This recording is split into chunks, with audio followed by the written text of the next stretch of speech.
For tonight's video, I wanted to talk to you about journaling. Journaling is going to be important in the video I plan on making soon about how to use a dermatome chart to try and figure out if your cyst may be symptomatic or not. And so I wanted to just tell you my own experience with journaling, what I do, what I record, and how I try and use it to investigate and solve my problems. I collect notebooks. I'm an old-fashioned girl, so I like pen and paper. But of course, use what is good for you. But basically, I write down everything under the sun because basically, in my experience, I see a lot of specialists, and the specialists only concentrate on their area, and so there's really not anybody looking at the big picture, and there's no better investigator than yourself. And so I use journaling to try and narrow down triggers for symptoms, or narrow down the cause, or how to treat something if I have good results and those results are repeated.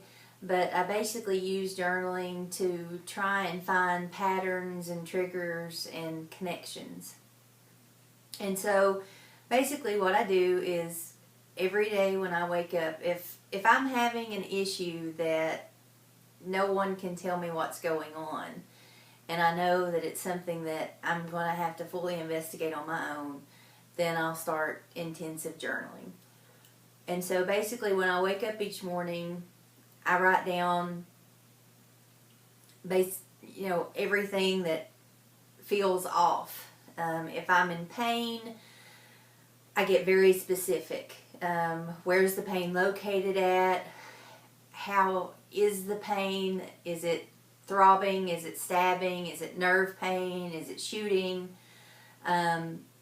Does it have any type of referring or radicular type pattern? For instance, I'm bad to get pain that runs down the back of my right leg and terminates at the knee.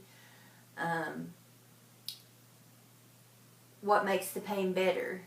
Does the pain get better with ice, heat, rest, laying down, standing up? What makes it worse? I get very specific when it comes to pain. Numbness, energy level, all of these things are things to consider.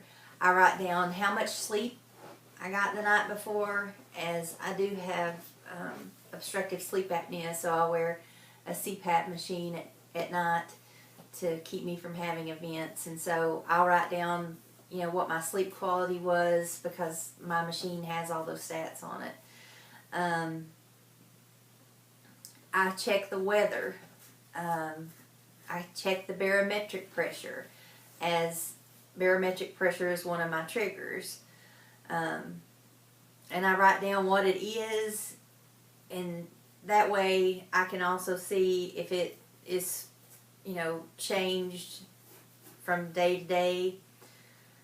I write down everything I eat, everything I drink,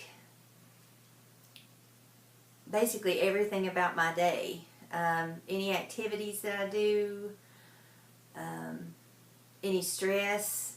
If I'm, it's important to take your emotional inventory as well as your physical inventory.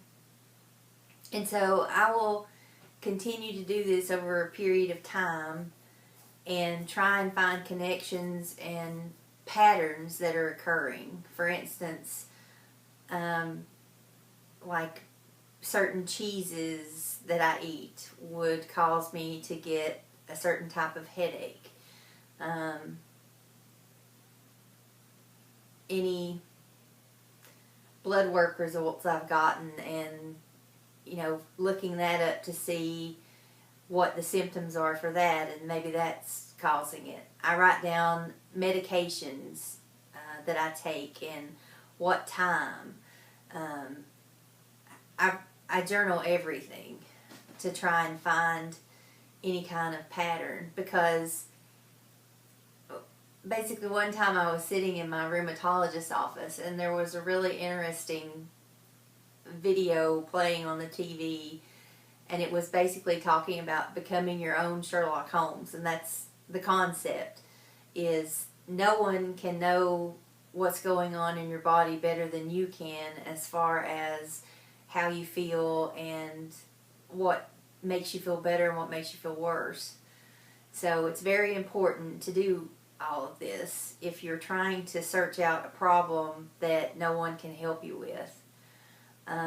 And I come up with a list, like all of my symptoms, and have them printed out when I go to the doctor, along with any relevant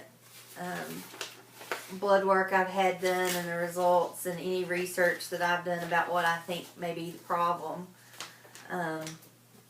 But we're going to talk about using a dermatome chart soon, and it'll be very important for you to be able to focus on your body and know where your pain is, where your numbness is. And journaling is a really good way to practice being able to do that, because it can become very hard to describe your pain, especially if it's fleeting or excruciating. And when you're dealing with neurosurgeons especially, and spinal problems, it's incredibly important to be able to tell them exactly how the pain refers, because that's a very clear sign for them of where they need to concentrate on. So the use of journaling will get you in the practice of being able to identify those things.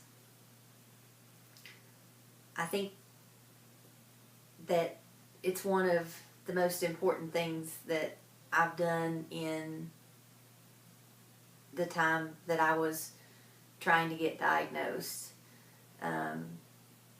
Even though in most of my time Tarlov Cyst never came up, it was still important for identifying other problems that I had, because most of us have a whole stable, if you will, of doctors, and so whatever we can do to kind of pull things together as a whole will aid in our treatment and trying to get good results. I hope this has been informative for you. Please leave any feedback, comments, or questions. I'm happy to receive it all.